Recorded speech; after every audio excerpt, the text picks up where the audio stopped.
Yo quiero una iglesia que sane al herido, que rompa cadenas. Dios te bendiga en esta hora. Que la paz de Cristo sea contigo.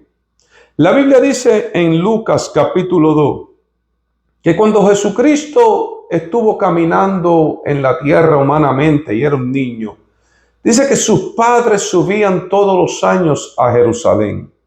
Y me llama la atención en la manera en que la Biblia lo describe, porque dicen que él fue enseñado por sus padres a cómo desde pequeño entrar en la presencia de Dios yendo al templo. Dice que en todos los años subían al templo en Jerusalén. Y cuando dice la Biblia que ya se había acabado la fiesta de las Pascuas, los padres iban a regresar a Nazaret. Sepan que Jesucristo era de Nazaret, se había criado en Nazaret. Entonces cuando los padres iban a regresar a Nazaret, Jesucristo no se había regresado con ellos. Y la Biblia narra la historia de cómo ellos se angustiaron buscando a Jesucristo. En ese momento Jesucristo se le había perdido.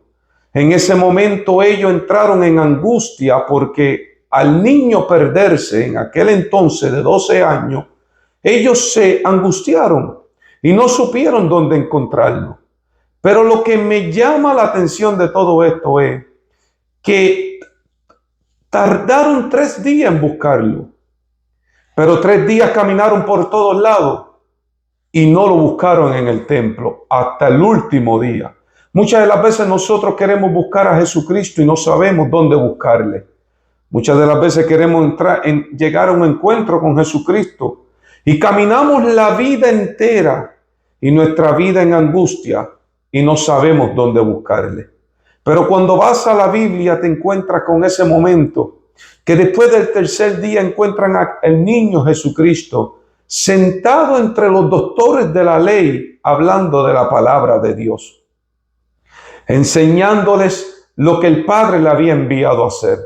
Cuando vas a la Biblia te encuentras que María en ese momento se encuentra y le dice: ¿dónde estaba? ¿Por qué me hiciste esto?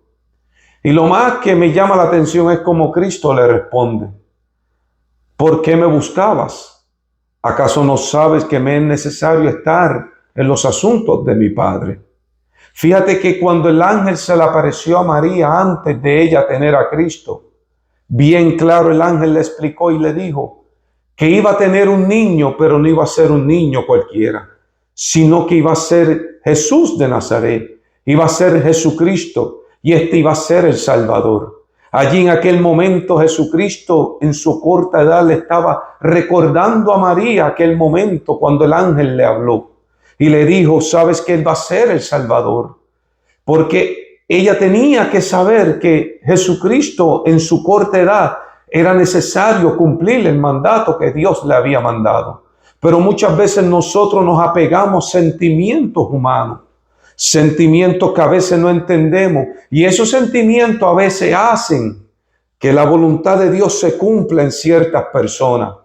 Ten cuidado cuando a veces tus sentimientos te estén traicionando y esos sentimientos a veces sean de piedra de tropiezo para aquellos que tienen que hacer la voluntad de Dios. Fíjate que la Biblia dice que después ellos no entendieron lo que Jesús le quiso decir, pero Jesús le estaba dando a entender que Él había venido a la tierra para cumplir un llamado, para cumplir el mandato, para ser el Salvador de la humanidad. Y lo que me interesa de esto es que luego más abajo dice que Jesucristo crecía en sabiduría, en estatura y en gracia para con Dios y con los hombres, dando a entender que fue obediente en todo. Él nunca desobedeció a sus padres, más bien él estaba haciendo el llamado que Dios le había enviado a hacer. Muchas veces habrán quienes te dirán que tú estás desobedeciendo, pero con Dios no estás desobedeciendo, sino que estás cumpliendo el llamado para el que Dios te envió. Yo te quiero decir algo en esta hora.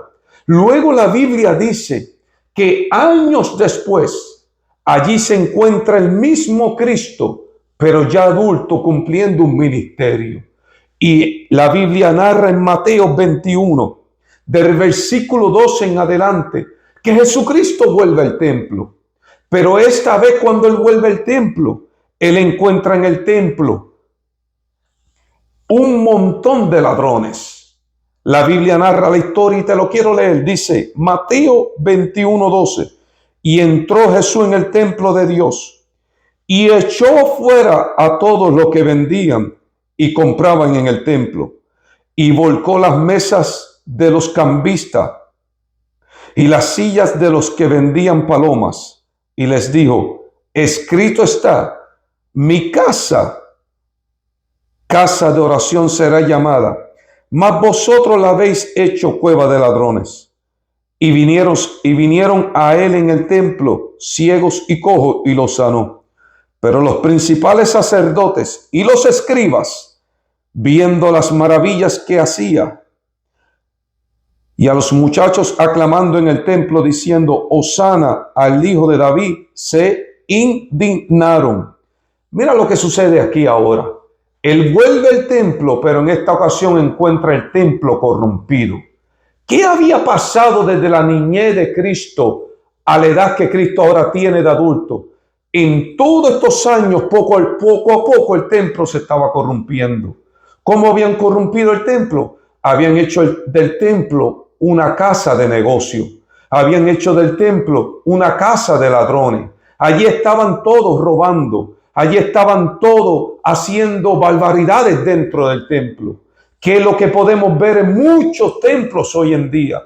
Templos de negocio, templos llenos de barbaridades, templos llenos de tanta corrupción. Y luego cuando tú quieres corregirlo, y luego cuando tú quieres predicar la palabra, reprender esas barbaridades, como Cristo hizo cuando Él dijo: escrito está. ¿Y dónde está escrito que la casa de Dios será llamada casa de oración? Por allá en Isaías 56:7 vemos que el profeta lo había hablado, que la casa de Cristo será casa de oración. Luego, cuando tú quieres, alabado sea Dios, hablar palabra de Dios, palabra que reprenda, palabra que redarguya, palabra que sane, que liberte, te llaman, entre comillas, lo que están llamando hoy religiosos, lo que están llamando hoy gente muy extremista. Porque muchos de los que se han vuelto en el entretenimiento no están queriendo reconocer que el templo le pertenece a Cristo, que el templo es de Dios, que la casa es de Dios. Alabado sea Dios en esta hora. Es necesario sacar la cizaña del trigo. Fíjate bien que la Biblia dice que Dios separó todos aquellos ladrones, los echó afuera, los sacó para afuera del templo. Pero luego, ¿a quiénes recibió Dios en el templo? Dice la Biblia: y vinieron a él en el templo ciegos y cojos, y los sanó. Porque Cristo quiere que el templo se llene de gente que necesitan de la palabra, de gente que de verdad quieren adorar a Dios, de gente que de verdad dicen: ¿sabes qué? Voy a llegar allí para que Jesucristo haga un milagro en mi vida, para que la palabra penetre en mí, para que la palabra me haga libre. Y cuando el templo se hable para las necesidades de aquellos que necesitan la palabra, Dios se glorifica. Pero vamos más allá. ¿Quiénes estaban en el templo? Pero los principales sacerdotes y los escribas, viendo las maravillas que hacía, y a los muchachos aclamando en el templo y diciendo: Hosana al Hijo de David, se indignaron. Fíjate que estaban allí los sacerdotes. Estaban los escribas. ¿Y qué hacían ellos cuando estos ladrones estaban haciendo del templo negocio? ¿Dónde estaban los sacerdotes en ese momento? ¿Dónde estaban los escribas? Porque ¿sabe lo que pasa? Cuando la corrupción entra al templo y tú la dejas entrar, te conviertes igual que ellos. Y la autoridad se te va, no puedes reprenderlo. Tiene que entrar Cristo, y cuando Cristo entra, las cosas cambian. Cuando tú dejas que Cristo entra, todo cambia para bien. Porque Cristo es un Cristo que salva, que liberta y que sana. Pero ¿quiénes adoraron a Cristo? Dice la Biblia: y los muchachos aclamando en el templo y diciendo: Hosana al Hijo de David, se indignaron. ¿Quiénes se indignaron? Ahora yo te voy a decir lo que se indignaron.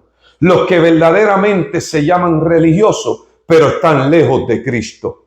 Porque habían jóvenes y habían muchachos y habían niños que querían adorar a Dios, pero por la corrupción que había dentro del templo no podían adorar a Dios. Deja que Cristo entre, deja que Cristo llegue. Y te voy a decir más, deja que entre en el templo, no tan solamente en el templo físico, no tan solamente en el templo hecho de manos de hombre. Sí es importante guardar ese templo, porque allí nos reunimos a adorar a Dios. Allí nos reunimos a alabar a Dios. Por eso hay que sacar afuera el entretenimiento. Por eso hay que sacar afuera el negocio y permitir que la unción de Dios sea la que entre. Pero también el templo tuyo como cuerpo. Guarda tu cuerpo para Cristo. Cristo dijo desde su niñez, me es necesario estar en los asuntos de mi Padre. Ahora yo te digo a ti en esta hora, ¿en cuáles asuntos tú has estado? ¿Verdaderamente Cristo ha estado ministrando tu templo? ¿Verdaderamente Cristo ha sido el que gobierna en tu vida como tú has dicho? ¿Verdaderamente es Jesucristo el que se ha glorificado en ti? Aquí la Biblia me enseña a mí que María estaba angustiada buscando a su hijo. Aquí la Biblia me enseña que José estaba angustiado buscando a Jesús. Pero Jesucristo les dijo a ellos, no se angustie porque yo estoy aquí en el templo. ¿Será que Cristo mora en tu templo en medio de tu angustia? ¿Será que Cristo está morando en ti en medio de la ansiedad por la que tú estás pasando? Si no es así en esta hora, yo te aconsejo y te exhorto con estas palabras. Que sea lo que sea que haya dañado tu templo, quítalo hacia el lado. Dile, Señor Jesús, necesito que vengas a morar en mi templo. Tal como tú hiciste en aquel templo que tú entraste y lo limpiaste. Y luego de haberlo limpiado comenzaste a sanar y a libertar. Porque es necesario que Cristo primero limpie lo que hay en ti, que lo eche afuera, para que luego Él sane y Él liberte. Deja que Cristo sea el que liberte en ti. Deja que Cristo sea el que sane en ti. Deja que Cristo sea el que te salve. Echa hacia un lado todo lo que esté impidiendo que Él entre en tu templo. Y déjalo que Él sea el que purifique tu vida. En esta hora quiero decirte que Cristo te ama. Y Él está dispuesto a entrar en ti, salvarte, restaurarte y hacerte una criatura nueva para que tú le sirvas con un corazón puro. No te entretengas con los placeres de este mundo. Las modas no pueden entretenerte. Las modas no pueden entrar en tu templo. Las modas son pasajeras. Pero la palabra de Cristo es para eterna, es vida eterna. Dice la Biblia que su palabra nunca pasará por alto, sino que su palabra será puesta por los siglos de los siglos. Porque en Cristo no hay moda. En Cristo lo que hay es una palabra eterna. En esta hora te digo y te aconsejo, deja que Cristo sea el que entre en el templo. Dios te bendiga. Yo quiero una iglesia que sane al herido,